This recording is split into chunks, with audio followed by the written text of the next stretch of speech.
Welcome to Beyond the Pulpit, exploring the life and ministry of Walnut Creek Church downtown. This podcast is a ministry of the pastors of Walnut Creek Church downtown for our members and regular attenders. To learn more, please visit walnutcreekchurch.org/downtown or join us on Sunday mornings at 8, 9:15, or 10:45 a.m. at 323 East Locust Street in downtown Des Moines.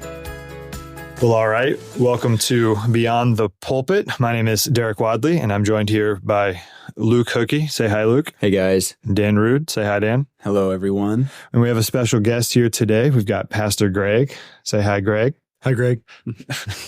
And we've got first time. Good work. Yeah, okay. This is us first time. Here we go. So we've got Greg here to talk about Walnut Creek Global today and some of the exciting things that are happening and some of the just the conversations he's been able to have with some of the folks in the field. But I think before we get going too far, it might be helpful, Greg, if you explain to us how did Walnut Creek Global get started at Walnut Creek?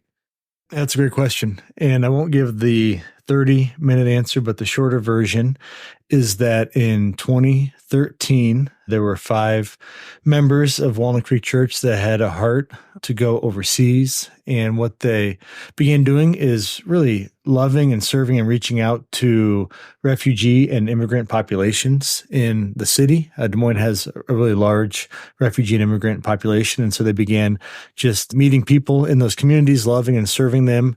And over time, that team of 5 grew to 9 and kind of had split into 2 teams, and were really focusing their efforts on a few different kind of groups of people that had come here as refugees and really loving them and serving them, and with the hope of sharing Christ with them. And the vast majority of those 9 wanted to go overseas and live long term. And so in 2016, we kind of formulated just a more formal process with different steps in place for people to walk through, with the end goal of sending people overseas that had a heart to, and that we as a church body felt were equipped and prepared to embark on that task. And so really started organically with just the faithful efforts of a few in the church, and that just grew over time.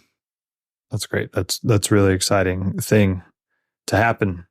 And so that's a little bit how we got started, but what are we trying to do? What is the end goal here of Walnut Creek Global? Yeah, that's a great question. I think especially since a lot of American churches, their missions programs will look very different from one another. And I think that a lot of churches are involved in really good things domestically and abroad, but I would say that our focus as a church is a little bit more narrow than kind of what the broader evangelical community would be involved in with missions. I'd say that our primary, not exclusive, but primary, almost exclusive focus is sending out members of our church. So we don't support workers from other churches, even though that's a very noble task, but raising up and sending out members of our church that will move to unreached parts of the world. So these are parts of the world with little to no access to the gospel, and they will be learning 1 or 2 languages to an adult fluency level so that they could sit down and engage in a podcast in a foreign language and be totally comfortable with that. And then began sharing the gospel with unbelievers, people that may have never read the Bible, may have never been to a church, may have never met a Christian, may have never heard the gospel shared, and trusting that the Lord will bring people to faith in Christ. And as people come to faith in Christ, their hope would be to gather them into kind of the beginning stages of a church, have believers gather together and be teaching them the word, and that the hope would be that over time they would raise up local indigenous men to pastor, to serve as elders over those churches. And their goal is to eventually leave behind a mature and fruitful church. And that's not a task of 2 to 4 weeks or even 2 to 4 years, but really many people will be giving 15, 20, 25 years of their life to this task. And so that's kind of our main focus within Walnut Creek Global is that endeavor. So it's really about planting churches. Planting churches, making disciples and planting churches. Yeah. It's an overwhelming thought that literally billions of people on the planet, they don't have access to the gospel. It's hard to even imagine that, because the culture we live in, everyone's heard of Christ. I'm not saying everyone understands the gospel. I'm just saying everyone has heard Jesus Christ in our country, and they have access to the Bible. They have 100 million gospel presentations on YouTube. They have access to, it's all the different translations of the Bible. It's just incredible. So we are, in one sense, we're surrounded by a gospel witness, but most of the world is not, or much of the world, I should say, is not that way. Mm-hmm. So the idea of just leaving everything here and going overseas and learning a foreign language, is spending 20 years of my life or 30 years is just, it's an overwhelming thought. It's a great task. Mm-hmm. Yep. And these aren't people that had nothing better to do in the States or couldn't quite find their spot. These are people that were doctors, the nurses that served in the financial sector, that were also faithful church members, that they weren't just on the outskirts of church society. Misfits. These are some of the best in our body that have gone overseas. It's a humbling thing to think about people leaving everything behind to go do this. It's pretty incredible. It's encouraging at the same time, though. You're like, man, it's awesome to see how God has raised up just so many people with a heart to go overseas to reach people who have not heard and don't know Christ, in parts of the world where, the gospel is just not even available. There's not even one Christian, right? I mean, some of these places that people are going, there's no Christians at all. Certainly. Yep.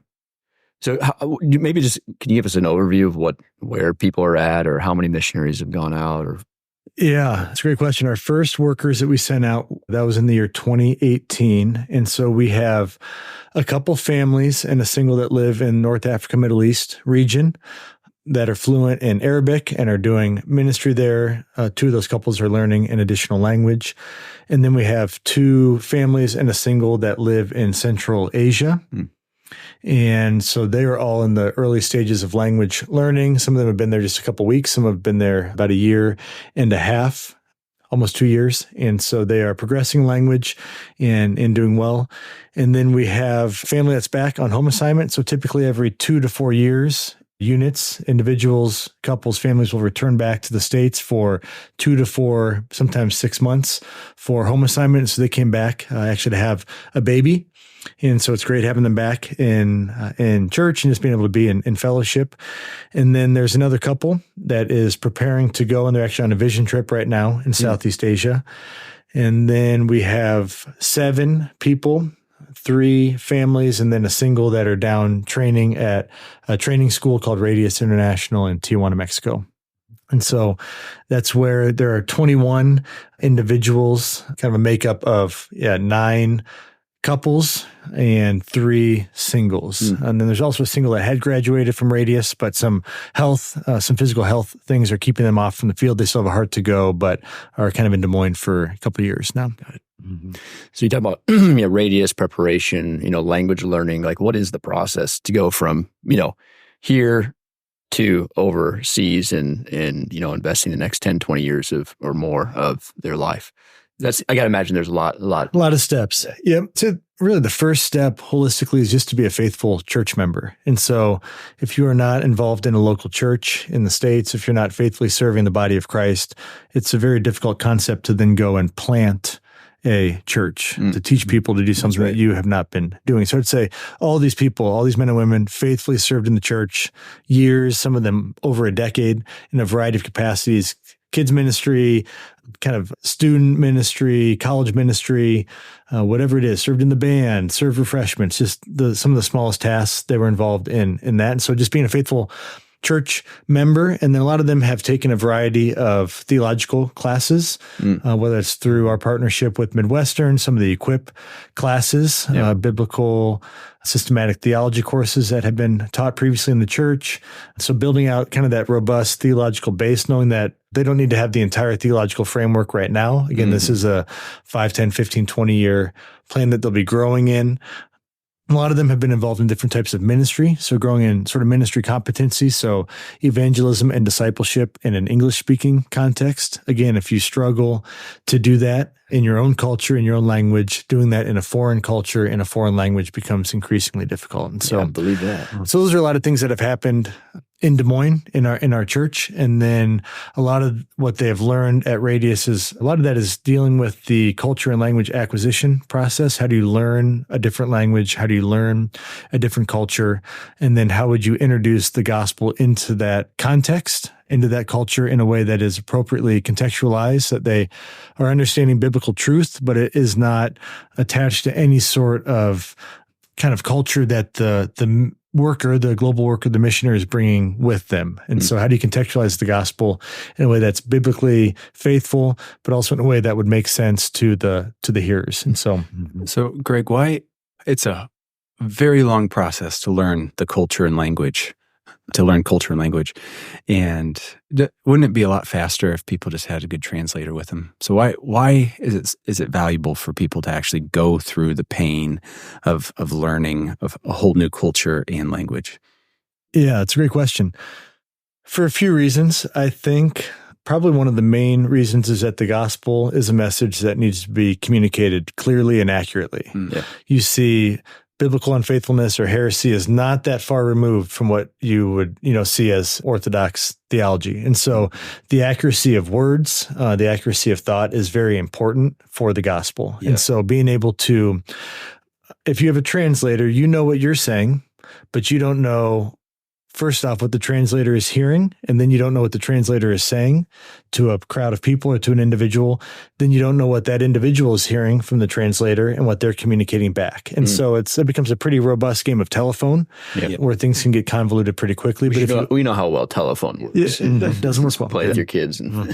But when you know the language, and not just, I took a couple semesters of it in college, or I can go down to Mexico on spring break and figure my way around. But when you know at an adult fluency level, when you can engage in conversation on economics, politics, religion, when you get inside jokes, you think about how a lot of times with kids, they say, well, what does that mean? Break a leg. Well, I don't actually, you have to explain a variety of these kind of figures of speech that we use in the English language, and we're not the only ones. A lot of other languages, they have these inside jokes and they have these very complex topics. And so being able to communicate that where you know what you're saying and you know what people are hearing, because as you communicate to them and they communicate back to you, do they understand the message that I am communicating? And so it would be faster, I guess, in one way to go to a country and use a translator to communicate what you believe are gospel truths, but you don't know actually what seeds are being planted in the hearts of those people. Totally.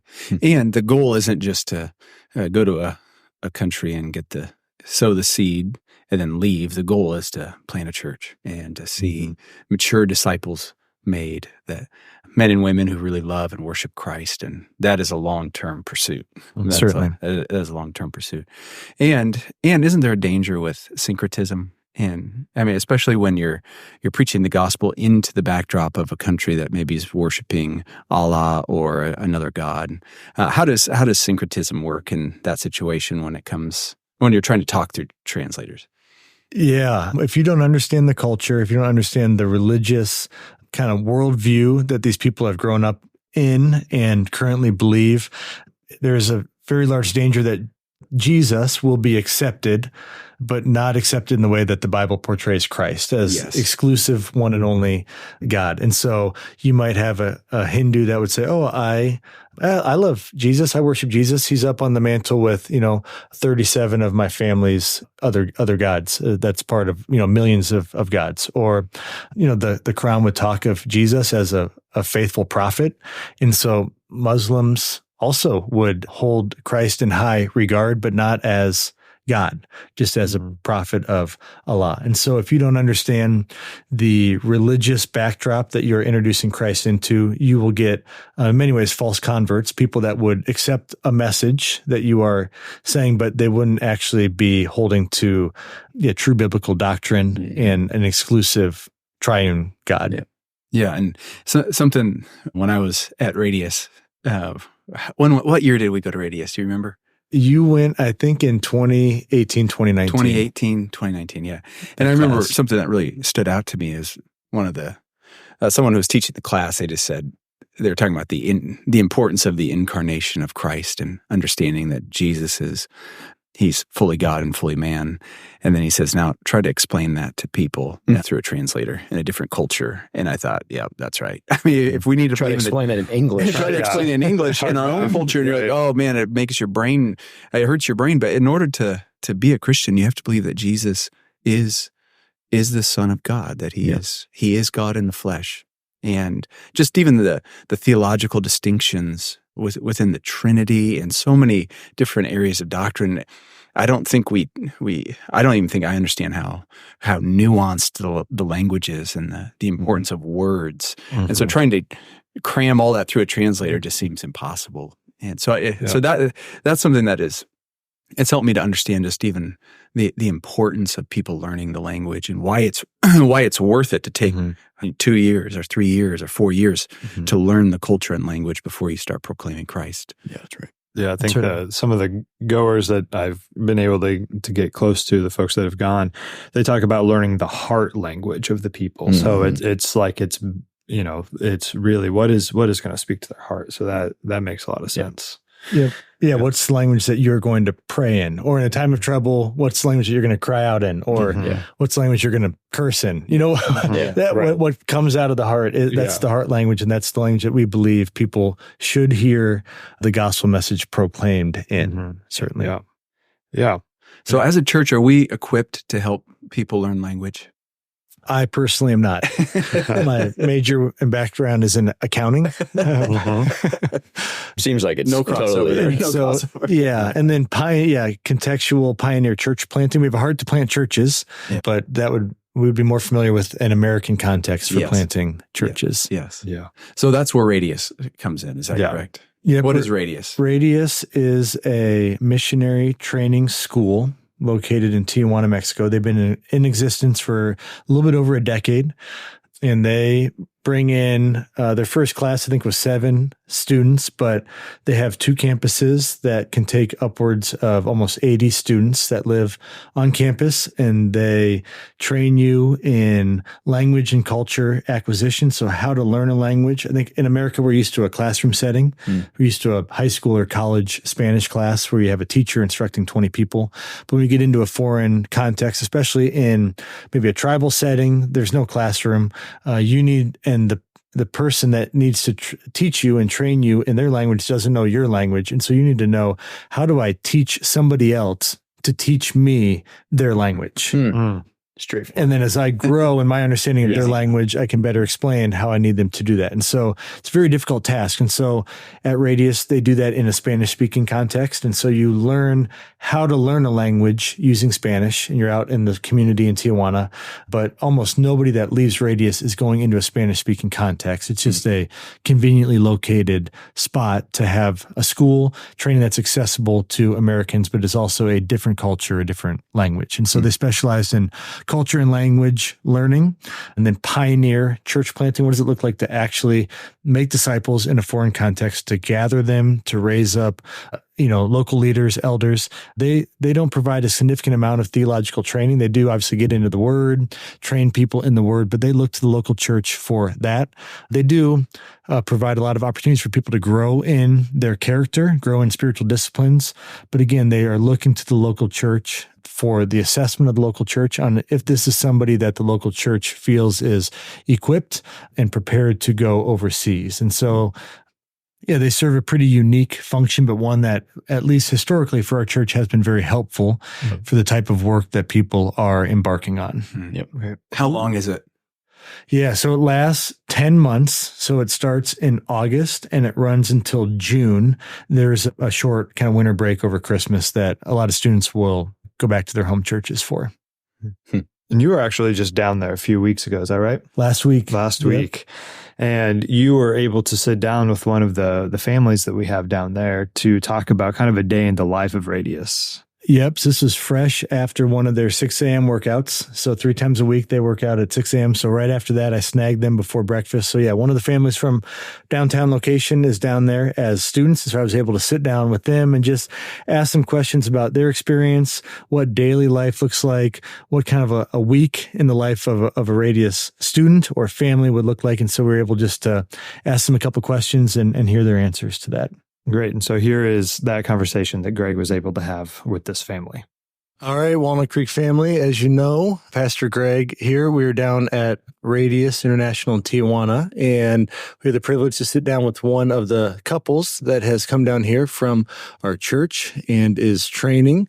And so just want to get an opportunity to ask them a couple questions about their life down here and what that has looked like over the last 6, 7, 8 months. And so first question I have for you guys, we'd just love to hear about typical day. What does a normal day look like, maybe Monday through Friday? And then kind of on the whole, in a week, what all are you guys trying to do throughout the week here at Radius?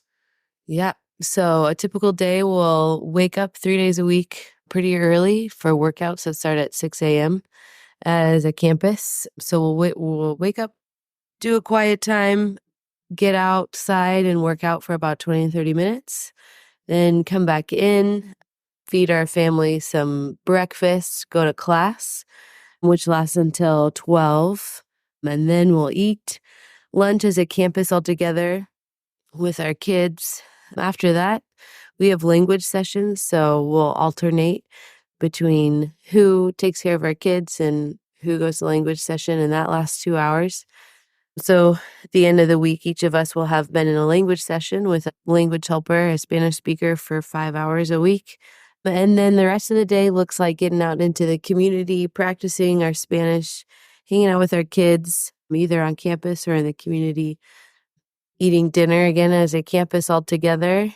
And then a lot of times in the evenings, we'll have organized events, either a Q&A of a couple who's down here who has just recently come off the field, or we have community groups on Wednesday evenings, so we'll head over to community group. What am I missing? Those are the basics. And really the goal throughout the week is to put in about 20 hours of class time and then 25 to 30 hours outside of that in language study and community participation, trying to learn the language and culture of the place we're at, developing deeper friendships, which can be pretty hard up front, but progress as we get through the program. And then take a nice long family day, rest day on Sunday. It sounds like a lot of work throughout the day, a lot of work throughout the week. And then is there homework for classes that you guys do? Does that take place at night? How much homework do you guys have? What does that class look like? We track that too. And it's usually between like 5 and 10 hours a week. The heavy weeks will be 10 hours. Most normal weeks are 4, 5, 6 hours of homework that we'll kind of sprinkle through as assignments are coming up. Yeah. That's awesome. So that's a lot of different chunks. Which of those are your favorite? What part of the training has been the most enjoyable for you guys? So my favorite part so far has just been the language learning. I originally came here not knowing exactly what that would look like. Part of me thought it was just going to be a bunch of flashcards and somebody quizzing me and taking lots of tests about vocabulary words. Actually has been super enjoyable. It's way more relational. We have a language helper that comes in from the community, and we get to run these language sessions where we ask them we relate to them through the common and familiar. So we'll just ask them, things about what we see in the room. And as we progress, we can have more deep conversations with them. So right now I'm in a part of the language learning where you just get to listen to stories from their life and ask them about different parts of their worldview, and that has been really, really engaging and really interesting. Yep. Likewise, I think the language and how that relays into being able to interact with people within Tijuana and see cool sights and go to soccer games and eat different types of foods and have somewhat meaningful conversations about the parts of life that we're interacting with in a foreign country. That's awesome. Short burst, 2 questions. Favorite food so far down here? Tacos, definitely tacos. The tacos. Yep, tacos all the way. Can't get much better. Yeah, I can attest to that. Favorite class that you guys have taken so far? Yeah, mine is definitely spiritual disciplines. I think being able to walk through various spiritual disciplines like reading the word, meditating on the word, prayer, fasting, worship, family worship, stewardship, giving, all these different functions of kind of the normal Christian life we've been able to look into theologically, theoretically, but then also to have some assignments built in with the program that are very practical, which has been, I think, very, very helpful for me, for us as a family, to not forget that the reason we're doing this is to actually, first and foremost, know and love the Lord. Mm-hmm. Yep, you took mine. So I'll say probably church planning class with Brad Buser. He just says a lot of things that not a lot of other people say, whether that's good or bad. It's just been really an interesting class to walk through. We're walking through Acts right now. We're challenged to read it for the first time and with a commentary. And so that's just been really interesting to get into the characters' minds and to think about what they were thinking and hear his field experience too. He has planted a church in Papua New Guinea, for those of you who don't know, and he just has a lot of stories and has seen a lot of things. So that has been encouraging. Yeah. Just quickly, what does campus life look like? How many students are here alongside you? What do your interactions with them look like? Mm-hmm. Yeah, we have about 20 students and 10 kids on campus here. You can't get a picture of it, but it is pretty tight living conditions. And so I think the first thing we had to work through was just lack of privacy. There's, in general, a lack of privacy, which I think is good moving forward, considering America probably has the highest privacy standards of most countries. And moving forward, we need to grow in the ability to kind of let down the walls of around our family. And so that's been a struggle, but good, I think, moving forward. Other campus life things, yeah, we do a lot of stuff together, but then we also try to do some stuff apart and see parts of the city that are a little bit further away from where we're at here. And so it's a good combination of doing things together in Christian fellowship here, but also venturing out further and further away from home base to know more about Tijuana. Yeah. What's been both the most encouraging part of your time down here and what's been the hardest part of your time down here? Mm-hmm. Yep. The most encouraging part has probably been growing in my understanding of God's character. So early on, we had a visiting teacher from Greenville Presbyterian Seminary, and he taught on the Old Testament and exposed God's character through a lot of the stories in there. And I think some of the more confusing stories for me, the ones with adultery or the ones with Jacob and Esau, and just kind of wondering about what God was doing in that story. It seems kind of confusing and strange at times, but walked us through and was able to kind of expose God's character and how he is a good father. And yeah, he gives graciously to us. And so growing in my understanding of his character, but then also in our trials and our sufferings, that he remains good. His character is still good, and relying more heavily upon his sovereignty and on his goodness, even in the difficult. Hardest. Yes, probably a lack of privacy. We've already kind of touched on that, but just always, you can't go outside. You can't get a cup of coffee. You can't get a snack without running into someone. Or you just are always surrounded by people. You can't have a moment with your children, whether that's good or bad. You can't. You're always seen. So that has probably been the hardest for me, is just kind of like, well, this is who I am, and you're going to see all of it.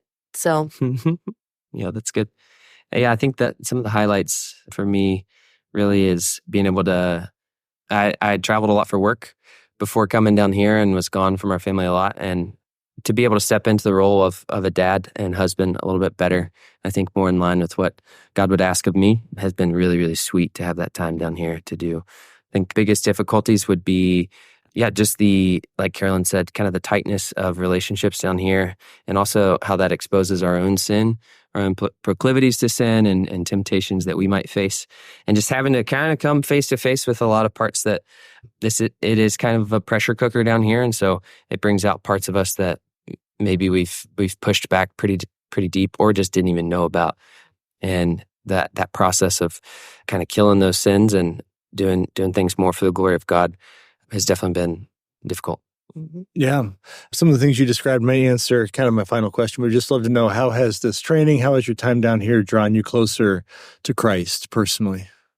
I think for me, it's pretty easy to get into a routine of doing this and forgetting who is the one who sustains us in all things. And so I think by God's grace, he has shown us through people's stories who have been on the field, very weak people who have done what we hope to do, and seeing a church started amongst people who currently have never heard the name of Jesus. And so these people are weak people sharing their stories very openly, and it has been really sweet to see ourselves in their shoes a little bit and understand that we're quite weak, but we have a very strong God who desires this, and it feels like a privilege to be a part of it. Mm-hmm. Yeah, for me, it probably has been coming face to face with my sin more. You are so much more exposed to it as you're living so closely with other people, and you can't really come face to face with your sin as a Christian without turning to Christ often. And so that has been really sweet, just to be like, wow, man, I am pretty ugly inside, but to turn to Christ on the daily and accept his grace and forgiveness and walk in newness of life has been really cool. And just to continue to stumble and fall, but rely on Christ has been a sweet thing. Awesome. Well, thank you for your time. We're doing this at about 6:30, 6:45 in the morning. They just got done with their morning workout. I can attest to that. I witnessed it. I didn't participate though. And they got to get their kids up and get breakfast ready for the day. And so I want to say thank you guys, and hopefully church family, this was encouraging to you just to hear from some of the members that are down here training. And yeah, we love you guys, and we're thankful for the work that you're doing. Greg, thanks for doing that interview with that family. And something I noticed is that we're not using their names in the interview. Why don't we use their names? Yeah, so typically when we as a church are talking about our workers, either at training or overseas, we won't share their first or last names, or we won't share the specific country that they are doing long-term work in, an exception being Mexico, as that is an open country. And that's just for security reasons. A lot of these people are moving to countries that don't want Christians there sharing the message of the gospel. And so just because of that, just as an added layer of protection, we don't kind of openly communicate about the identities and countries of the people that we are sending overseas. Makes sense. Yeah, that makes sense. So, obviously we have that family that's there. We have several individuals that are there. So how can we here in Des Moines at Walnut Creek support and be involved with Walnut Creek Global? That's a great question. I think a common misconception is that people in the church will say, hey, missions, that's a good thing, but that's not my thing. What these families or individuals are doing, that's a noble task, and I just kind of am going to cheer them on and maybe clap my hands a couple times when they come back. And that's not, I think, how the scriptures describe the local church functioning. I think that really this work is a work of the local church, which is made up of the members. And so we view not just the pastors and staff as being integral in this process, but really the members of the church as being very involved in this task. And so one hope that we have as a staff is to increase the amount of education and engagement that Walnut Creek Church is participating in when it comes to this task of planting churches overseas. And so even an example being this podcast. So hopefully saints of the church are better educated in terms of what are we doing within Walnut Creek Global. And then in terms of how to be involved, there's a variety of ways that people can be involved to different levels. I would say one of those is our monthly international prayer. And so we, as a church, all 4 locations, we do something typically the second Sunday of each month, international prayer. We do that at our Windsor Heights location, and we'll pray for different countries, different missionaries that are overseas. If missionaries are back, they'll come and share updates. And the best way for you to be informed of that is there's a way to sign up on our Walnut Creek website on the global page. You can click on the link to be added to the international prayer email address, and you'll get an email once a month just that will inform you the next date and time and the country that we're praying for. So that'd be a big way.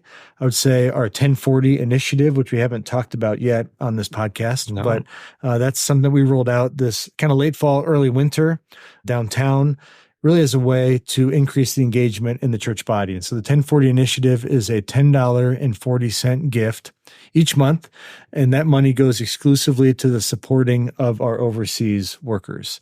And so in their monthly support, visiting them, variety of things as more and more people get sent out. This is an expensive task.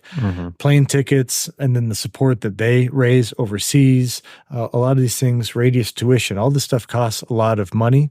And we think that it is money well spent. And so as a way to help offset a lot of those expenses, we have the 1040 initiative, but also we think that if people give a small financial amount each month, they will be more engaged in that work. If you just sign up for a newsletter and it comes once a quarter, if that doesn't cost you anything, you're maybe a little bit less likely to be engaged with it. But if you know, oh, this is what I'm giving money to each month out of my budget, you're more likely to read the newsletter that we do send out quarterly, more likely to be engaged in the prayer requests for every one of our missionary units that we have within that newsletter, and read a variety of the other things that we have in that. And so an aspect of being partnered in the 1040 initiative is that you do receive a quarterly newsletter that has book recommendations, prayer requests, pictures from the ministry, etc.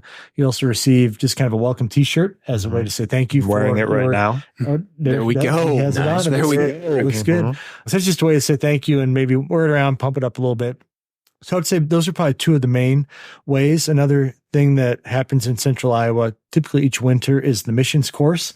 So we just hosted that in conjunction with Valley Church, and we had that at Valley in January and February. So that's just a 6-week course that looks at missions from a variety of angles, a biblical angle, a historical angle, kind of a current kind of worldview angle, and then how can you be involved in this work? And so those would be just a few quick hitters. Anyone that wants to be maybe more and more involved, I would love for them to come up and talk with me at church or shoot an email. You can connect with our global team, again, on our website. And I would love to share additional opportunities for people to be involved in this task. Those are just a few of kind of low bar, get in, prayer. It's probably the biggest way for people to engage in this work. Yep, that's great. We'll make sure that we include an email address and links to sign up for the 1040 initiative and even to the global page in the show notes so that you can access those quickly, even just from listening to this podcast. So we want to make that really easy for people to get more involved and more informed.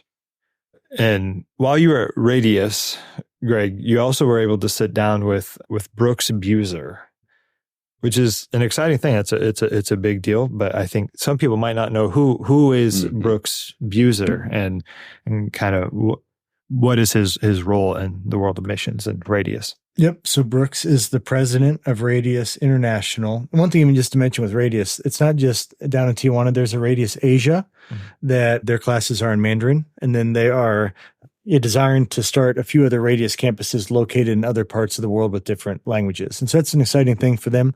But Brooks is the president of Radius, and he grew up in Papua New Guinea. And his mom and dad were pioneer church planters there. They planted an indigenous church in Papua New Guinea, and then he came back to the States for college, and then he and his wife, they moved their family back to Papua New Guinea after a few years in the financial industry, and he planted a church there alongside of some teammates. And then after successfully doing that, raising up local elders, he and his wife returned back to San Diego, which is where they are kind of from originally, their family is from. And then at that point in time, he kind of got locked back in with Radius, which his dad helped found over a decade ago. And so he now serves as the president of Radius International. That's great. And so you were able to sit down with him, and I think we have that conversation here for you now. All right, Walnut Creek, we have a special edition of Beyond the Pulpit, and I am currently down in Tijuana, Mexico at the campus of Radius International, and have the privilege of sitting down with Brooks Buser, the president of Radius International. And so thought we'd be able to chat with him for a number of minutes, ask him some questions, get a little bit more insight into Radius and what Walnut Creek Goers who are down here training, what they're going through and what they are kind of preparing for on the field. And so, yeah, Brooks, just a couple questions for you. First question, we'd just love to hear a little bit about yourself, a little bit about your life growing up, a little bit of your background. What were you doing prior to, managing, overseeing, being the president of Radius International? Yeah. Well, first off, a big hello to all of the Walnut Creek family. We love that church dearly. I say we, representing the Radius staff and board, and just you guys have such distinguished alumni. We'll probably not know many of you from the church body, but your alumni that have come through the program here. And by God's grace, you're doing some incredible things overseas. So very blessed to know them, to have a small part in their lives. My own story, so I was raised over in New Guinea, went to boarding school when I was 6 years old, so first grade all the way through to 12th grade. Loved the sport of basketball. Came back after I graduated from high school to the United States. My dad was an ardent David Jeremiah fan, so he wanted me to go to his college. So I went there, played basketball for 3 years, met my wife the first day of freshman orientation. She was 1 year ahead of me. And unfortunately, she was dating another guy, or unfortunate for him. And so we ended up becoming friends, and then he went off somewhere else and ended up marrying her. So I was very happy about that. Finished up college, went and worked as a CFO for a multinational. It took me a couple of years to work into that over in the Netherlands, and then got challenged into missions through reading my Bible. We ended up leaving behind everything in the finance world, went over to New Guinea again, where I grew up, and worked there for 13 years among a people group called the Yembi Yembi. And by God's grace, we're able to see them established with a church. We had to build an alphabet for them for the first time. I was in charge of translating all of the New Testament and the Pentateuch, except for the books of Mark, Hebrews, and Acts. Those were the only books in the New Testament I didn't do. 2016, we finished up, came back to the United States, contemplated being a pastor of a church or helping at Radius, and decided this was the best use of our background and talents. So we came here to Radius, and we've been here for 7 years, and we deeply, deeply enjoy it. Awesome. Super encouraging. So Radius International, what is Radius International? Maybe how has it begun? What's kind of the purpose, vision of Radius International? Yeah, so Radius was started long before I got here, long being 6 years before I got here. And so they started in 2011, but before that, they looked around and they looked at what are the major issues impacting missionaries. It was a group of pastors and missions pastors that got together and went, why are our missionaries coming back so early? They're not finishing their time on the field. What do we do about that? And Radius was created as an answer to all of those questions. And so a lot of preparation time, some serious life-on-life components, and then especially church planting and language acquisition. It was really created to make those two things primary. And so the students all graduate with a definition of the church, how to learn another language, and then there's also this business component. How do you do a business in a closed access country to stay in there? And then there's this other kind of fourth thread that's tying them all together, a theology of suffering thread. One of our core values is that suffering is normative and that they should expect a life of hard things. This is what the legacy kind of Adoniram Judson, John Payton, Amy Carmichael, Hudson Taylor, that history, if you're going to take the gospel somewhere where it's never been before, there should be an expectation. And so those are the threads that kind of tie, they're the major threads. There's also marriage, parenting, kidnap and ransom class, literacy, phonetics, phonemics, linguistics, but all of them kind of tie into those four major threads throughout the whole program. And then with those threads, how are students instructed, classroom, one-on-one, readings, outside of class time? What does it look like for students to become more and more competent in those areas? Yeah, so we start off, we take them from day one, and we don't want to have them, we don't want an expectation that they're going to be doing something that we haven't trained them in. So we teach them how to make a friend. Then we teach them how to learn a language. Then we teach them these are the components to a healthy church. And then we want you to memorize why these components are important. Here's the biblical basis for them. So everything we teach is going to be in the 8 o'clock to 12 o'clock hours. So all morning long, they'll do that.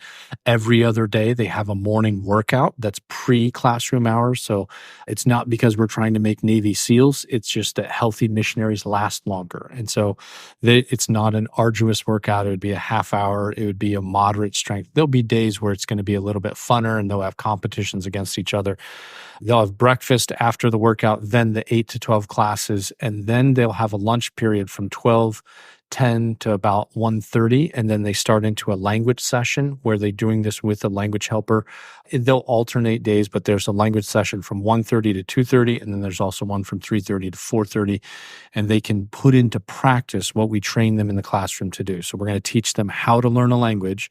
Then here comes friendly Mexican language helper who knows Spanish obviously really well, and we're going to teach them how to break that language down. And then they'll get some time in the community. Every 15 minutes of their day, we want tracked on a time tracker. So we want to know what they're doing with their time, because only disciplined missionaries are going to actually learn a language and see a church planted. And so that's going to be something where we want them in the community. In about 2 weeks, they're going to be doing their homestay module where they all move in with a Mexican friend, and their language will go up substantially, just that life on life component. We talk a lot about life within the community here, which is the campus that they're on, and life outside of the walls in the community outside. And we want them in that community outside. They'll come back, they'll have a late dinner. We really want our moms to be involved in this. So our cooks make a lunch for us, and they also make a dinner that is heat up. They can heat it up and have it for their families. And then they'll do a lot of homework at night, and then generally they'll hit the sack sometime between 9:30 and 1:30, depending on the student. So Yeah, there we go. Some might be early to bed, early to rise. Others might be late to bed, early to rise.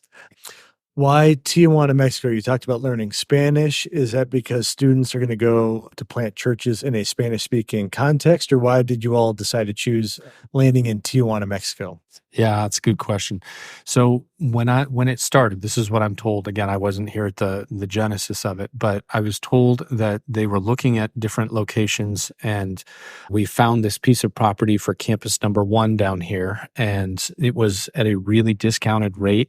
And then the light bulb started going on. Oh my goodness, to train North Americans in a cross-cultural environment where they don't have Walmart, they don't have some of the things that would be readily available if they were over or in the other side of the border on the northern side.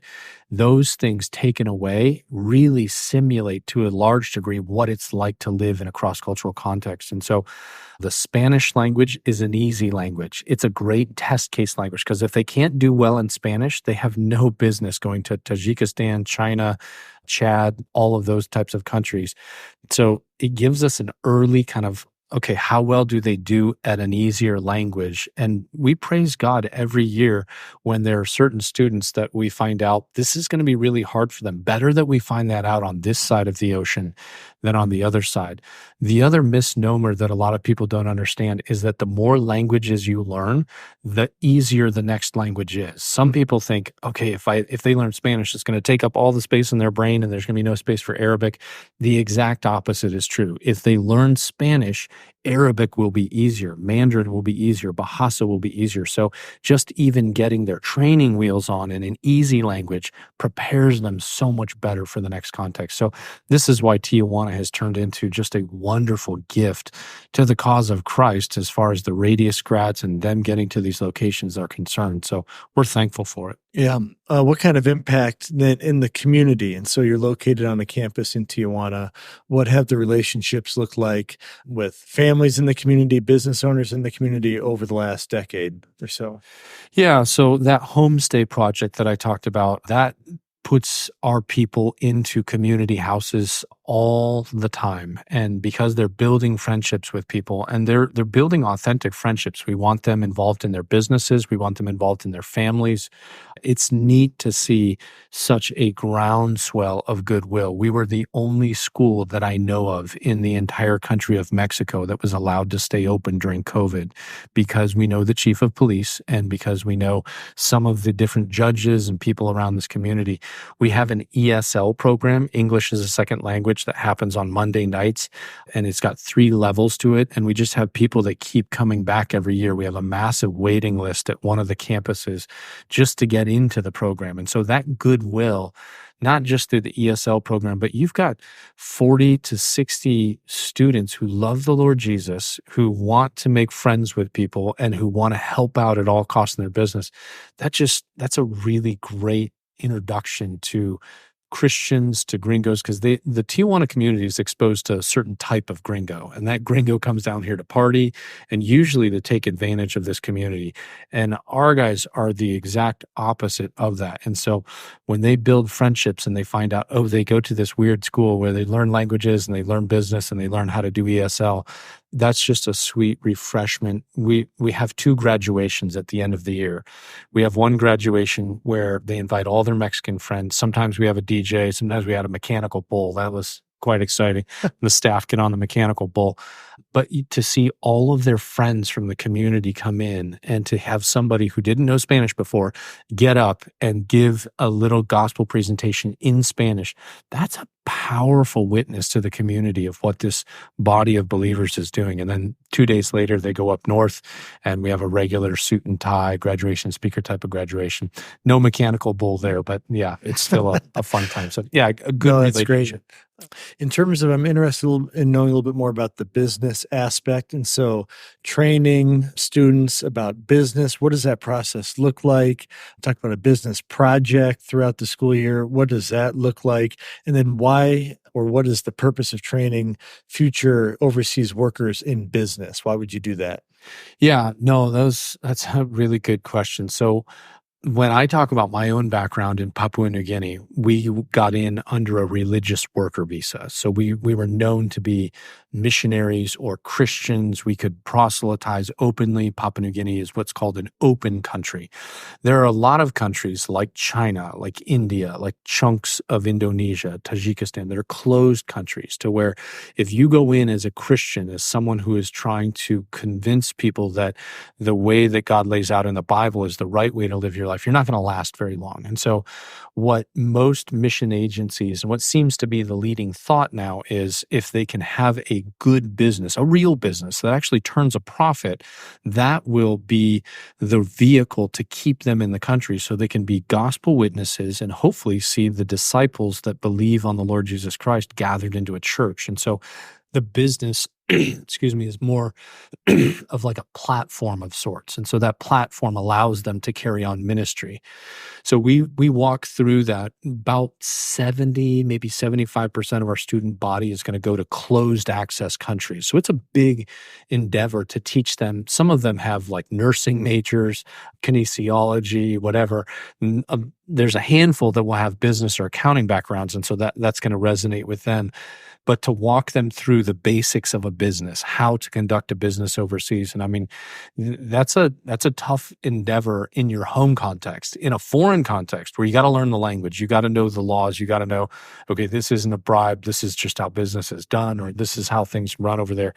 So we'll put them through some basics on business, then we'll talk about a philosophy of business, and then we'll do this business project where they come up with a people group and they're going to have a marketable project, something that they can sell or some service. And then we'll bring in business experts from around the United States, guys that have been vetted, that understand missionary dynamics in closed countries. They will vet their business plan the first time through, and then the second time through, they will actually judge it. And it's kind of like, have you ever seen Shark Tank? Oh, yeah. So it's like Shark Tank. And so they get cash prizes at the end, literally. So like the winners all go out and get pizza and a bazillion tacos or something like that. Is there a Mr. Wonderful? You know what? There are some that are fair, and I love those guys because Mr. Wonderful is just glorious in my opinion. He tells the truth no matter what. And so I think they have 2 guys this year. There was only one guy for a while, but he was fairly like black and white. Hey, this is great, or this is a complete disaster. You guys need to go back and retool. Yeah, in the most Christian way possible. So, certainly. Yeah, certainly. Changing gears a little bit, Radius International and the church. How did they interact with one another? In what ways is Radius set up to serve the church? And or what might be some ways that Radius is not trying to replace the role of the church as it relates to the missions endeavor? Yeah. So Radius, if you bottom line it, Radius's training is not for the actual individuals that are coming here, the couples that are coming here to get trained. It's for the churches that are sending them. If the church can have some idea of how this individual will do in Tijuana, that gives them a huge leg up in sending them to a foreign context. And so we don't see the students as our primary, if you want to say this in business terms, our primary customer, so to speak. speak. We see the churches and giving the churches a well-vetted, a student who has some knowledge now of some of these difficult areas that seminaries don't teach, Bible schools don't teach. It's kind of like this middle ground that very few churches have an expert in phonetics and linguistics. Very few churches have a expert in kidnap and ransom. So having these particular skill sets and then reporting back to the church at the end of each semester, here's how your member is doing. Here are 9 areas of character and competency. And then at the end of it, our recommendation, hey, we would send them based on what we know, or we would say, wait and watch these few areas. That tends to help the church a lot. But we're not trying to tell the members or your members coming through or anybody's, here's the people you should partner with, here's the country you should go to. We want them to bounce those decisions off of the church. Too often, missionaries end up becoming Lone Ranger missionaries, where they get a burning desire to go to Bangladesh or India, and they don't bring their home church in on this. When I was doing another podcast 3 days ago, and they were asking, what are the main things you would tell a college student who's interested in missions? And number one, head and shoulders, is go tell your church elders, go talk to them, go have a conversation with them, because we believe very much that missions begins and ends with the local church. It emanates from the local church, and the goal of missions is to see a local church planted. And so if you bypass the church on the state side end of it, you're really bypassing the engine or the instrument that really God has ordained to see the Great Commission accomplished. It's not through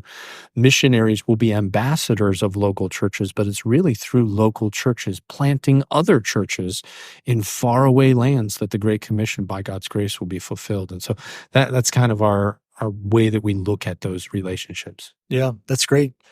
So obviously you travel a lot, both domestically and internationally. So you visit a handful of churches across the U.S., and then you visit a number of workers and churches internationally. What are some of the more encouraging things that you're seeing, both in the American church as relates to missions and on the mission field? And then to contrast that, what are maybe some discouraging things that you're seeing either domestically in the church or internationally as it relates to missions? Oh man, that's a big question. Let's start with the positives domestically. So missions in the last 5 years, and it's just hitting an upswing like crazy, in that most major organizations that I would stand behind, missions is just popping big time onto everybody's radar. I don't know if I'm allowed to say this, but so Shepherd's Conference, which is John MacArthur's big conference, next year the entire theme is missions, and they're going to reorient their entire structure based on that conference. Cross Conference that was held last year was supposed to be at about 10,000. It ended up being about 11,600. They're anticipating 14,000 for the coming one next year. 9 Marks is putting out 9 books on missions coming out in the next 5 years. Ligonier is starting to press into this territory. There's just every organization is wanting to get their ducks in a row for how we understand missions and how we push this out to churches and to members within those churches. So that's incredibly encouraging to me, just to see the energy, the excitement, especially from seminaries and from institutions that are really tied on theologically. That's an incredible thing, because that hasn't been the case in the last 50 years. It's kind of like the church, which, praise God, the church was a major thing, but most guys are going, okay, if the church is major, then the church has to be a good sending church. All healthy organisms reproduce. That's how we know they're healthy. And if our churches aren't reproducing, even in international context, something's not healthy in this. And so they've reached a point where they feel like they're healthy enough. Now let's get this gospel to the end of the earth. So that would be the most encouraging thing, I would say, domestically. Internationally, you know that we have Radius Asia, which is our program over in Asia. And then we have a secret one just for the house church missionaries coming out of China. And then we're starting Radius India in 5 months. I just got out of a meeting an hour ago where we talked about the scope and sequence of the curriculum. When are they going to teach what classes and to what degree? And just to see our international brothers. I know you're of this mindset, but the Great Commission will not be accomplished by English speakers alone. It's going to be Mandarin speakers, Hindi speakers, Bahasa speakers. That's the beauty of the bride of Christ and all of its varied flavors and cultures and the way that comes together. So that encourages me greatly. Domestically, I would probably still be concerned with definitions and how people look at missions, especially when it comes to unreached people groups. I don't necessarily like that term. Unreached people groups means anything and everything today. The Gospel Coalition put out an article 3 weeks ago that said Quebec, Canada is the largest unreached people group in all of North America. And I'm going, that's really broad. And if we're going to call an entire province an unreached people group, that's pretty nebulous. If we can tighten up our terminology just a little bit, and man, I see 4 major lanes in church planting. One, the training of national pastors overseas. That's a wonderful thing to see those churches grow stronger. English-speaking congregations in strategic cities, national churches. I would never say Mandarin is a reached language group, but I wouldn't say it's an unreached language group. I would say it's a poorly reached language group.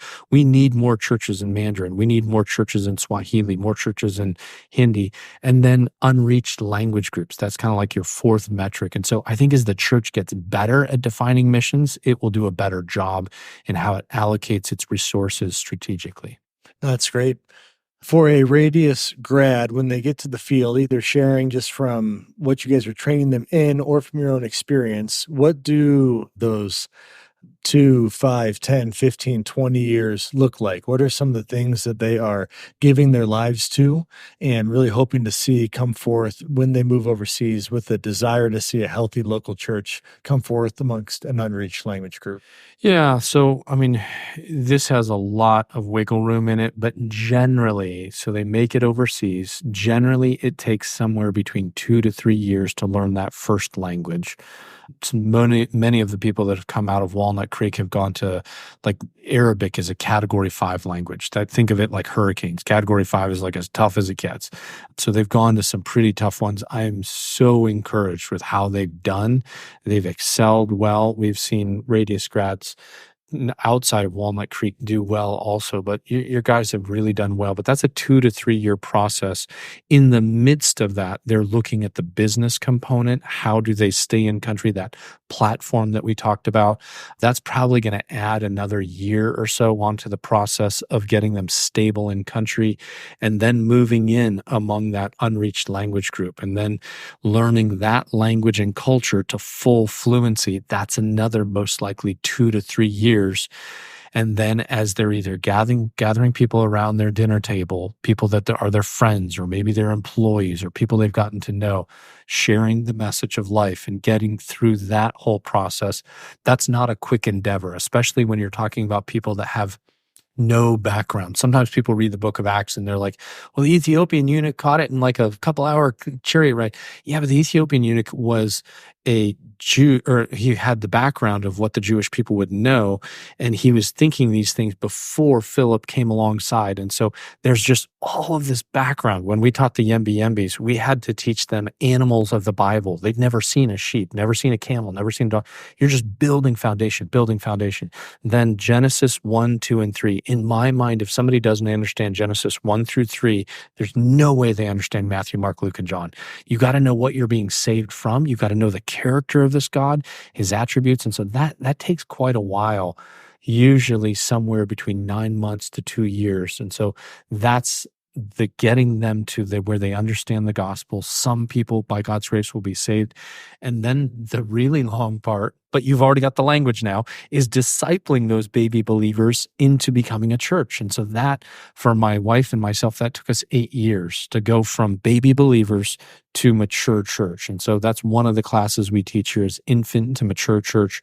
And then you're starting to look at, do we have elders in place? Do we have deacons in place? And are they ready to take the reins? And slowly you take a step back, they take a step forward, but you're in the background still helping. That's another probably 1.5 to 2 years of just seeing them brought to that full maturity. And then you're moving out and you're starting to pastor Walnut Creek someday in 15, 20 years. So that's the real quick, 15, 20, 25 years is somewhere. That's why we try really hard not to get into time frames too much, because everybody's is different. Yeah. No, that's great. Super encouraging. At the same time, very sobering to think about. This isn't a 2-week short-term mission trip. This isn't a 2-year assignment, but this is rather might be more in terms of decades. Yeah. 2 decades or so. Probably last question. So for people in the church, people in Walnut Creek or other churches that might be listening, how can people get involved or support the work that is going on in terms of overseas church planting? How can they come alongside overseas workers, missionaries? How can they play their role in seeing this task completed? Yeah. For faithful church members, I mean, I would start with that. Man, are you a faithful church member in your church to begin with? Faithful means, hey, you're a regular Sunday Christian. This isn't like, baseball league or tour ball like takes you out. Like if you're a faithful believer in the church, to get yourself on the missions committee, I would say that's a really helpful thing. One, to educate yourself, but two, and if you want to be involved in missions, there's no better way to help out whatever that organization or the subgrouping of leadership within the church that really looks after the missionaries. Get involved in that. If there's partnership groups, some of them call them community groups, but groups that get behind individual missionaries being sent out, it's a wonderful way to be a good sender. Kind of your textbook or your main text for senders is the book of 3 John, how John speaks of his brother Gaius and how he helps support these guys. And then you've got the passage in Romans 10:13-15. And verse 15 kind of speaks of the senders and their unique role in, standing behind these guys. How shall they preach unless they are sent? If they're not sent well, and sending isn't a one-time event, it's a continual event. Think of your brothers and sisters heading overseas, and they're going to be gone for 15, 20, 25 years. Will you be behind them for 15, 20, 25 years? So that would be number one. Number two would be to educate yourself better on missions. So I would read some good missionary biographies or good missions books. Let the Nations Be Glad by John Piper is a great book. No Shortcut to Success, Matt Rhodes, is a book I like a lot. The best missionary biography, in my opinion, is To the Golden Shore by Courtney Anderson. Second best, really close second, is the autobiography of John Payton. And then a woman who is just incredible, her convictions and what she did in India, Amy Carmichael, Beauty for Ashes by Ian Murray. Those are just wonderful books. So you educate yourself. And then I would say the last thing, go to good missions conferences. Take a group of people from your church that are somewhere between 18 and 25 and possibly could go to the mission field. Take them to the Cross Conference. We've got the missionary conference coming up with Mark Dever and Kevin DeYoung and John Piper and all these guys. That'll be October 16th to 18th in this year, 2024. Go to good conferences. They tend to be catalytic in their way that they get people excited, but the excitement, if they've got the underpinnings of a good church, lasts much longer. And so those would be my 3 recommendations. No, those are great. Well, yeah, Brooks, appreciate your time. It's always a joy. This is my 5th time down to Radius, and I enjoy coming down and seeing our people that are down here. I also enjoy maybe as much meeting new students, dozens of fellow classmates that we've met over the years that become deep friends to Walnut Creek goers. They go to different parts of the world. And then last but not least, the street tacos. And so we're heading out here, going to get a little bit of adobada, some carne asada. But yeah, again, greatly appreciate your time. Our church has been very blessed by Radius, blessed by the staff, by the teaching and training. And so I just want to say thank you from the church for that. Well, brother, we have enjoyed your members tremendously. You guys are, for whatever reason, and I hope this isn't the high water mark of Walnut Creek. It's been amazing to see what God has done among your body. And what will be quadruply amazing is when we reach glory someday, and all of these people that your members have affected around the world, and by God's grace, we'll see sister churches, we'll see disciples, that is accruing to the account of Walnut Creek, and only in glory will we measure such things. So yeah, kudos to you guys, the leadership team, and the regular members there that are just faithful, good church members. That's a grace of God. Awesome. Appreciate it. Well, Walnut Creek family, hope this was an encouragement to you, live from Tijuana, Mexico. We love you guys, and we'll talk soon. Well, Greg, thanks for getting that interview with Brooks. It's really awesome to hear from him and just what's going on in Radius. And so as we close our time together, is there anything you'd like to just share or say before we sign off here? Yeah, I would just like to say thank you. I know that our workers that are overseas and at Radius, they are tremendously blessed by Walnut Creek Church, by the members and regular attenders of Walnut Creek, and just their support, the generosity, the financial support, the prayer support, the care packages as they interact with other workers, missionaries at training or overseas, they become more and more thankful for Walnut Creek Church and just the saints and the support. So I just want to say thank you on their behalf, just for your prayers, your sacrificial giving. In many ways, you guys have been heavily involved in this from the beginning. So just want to say thank you. Well, we just want to say thank you as well for all your labor and work, and to those of saints that are on the field right now. And if you're listening, we just thank you guys for all your labor, and we pray for you and look forward to seeing what God continues to do through you and just in the cultures you're in. So Lord willing, we'll see many come to faith in Christ and churches planted here over the decades to come. With that said, I think, Derek, you want to take us? I think home? that's it. Thanks for jumping into this podcast. This is probably our longest episode yet, but I think it's worth it. I think it's worth it to hear what God is doing, not just here in Des Moines, but all over the world. So again, thanks, Greg, for being here. Thank you. Thanks for Greg. listening. Thank you for listening to Beyond the Pulpit. Walnut Creek Church exists to glorify God by making authentic disciples of Jesus Christ who love and worship Him in all they do. If you were encouraged by this podcast, please leave us a review on either Apple or Spotify. For more, please check out our YouTube page and subscribe for daily clips and videos.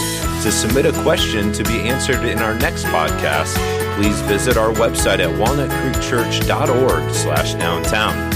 If you haven't already, give us a follow on Facebook and Instagram and sign up for our weekly email updates. And please join us at 323 East Locust Street in downtown Des Moines at 8, 9:15, or 10:45 a.m. on Sunday mornings.